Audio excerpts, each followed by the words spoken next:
നബിദിനത്തിന്റെ ഘോഷയാത്രകൾ നടക്കുകയാണ്. ഉദാഹരണം പറഞ്ഞൊന്ന് മാത്രം. അപ്പോൾ ഒരു കൺഫ്യൂഷൻ. ഏത് കുറച്ച് ആൾക്കാർ ഈ ഇറങ്ങണു, കുറച്ച് ആൾക്കാർ ഇറങ്ങാതെ നിൽക്കും.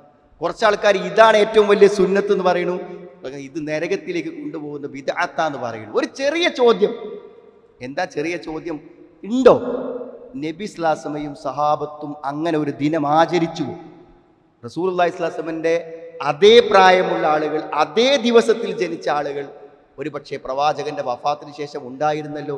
അവർ പ്രവാചകന്റെ വഫാത്ത് കഴിഞ്ഞ് അടുത്തൊരു റബീഉൽ അവ്വൽ വന്നപ്പോൾ ആ 12-ന്റെ അന്ന് എന്തെങ്കിലും ചെയ്തു.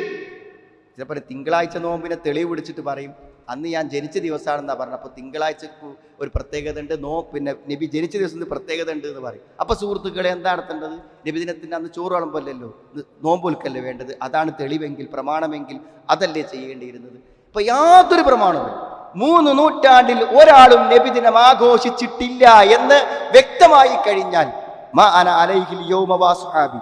ഒന്നും കൂടെ വ്യക്തമായിട്ട് മറ്റൊരു റിപ്പോർട്ട് കാണാം. മൻ കാന അലാ മിസ്ലി മാ അന അലൈഹി വഅസ്ഹാബി.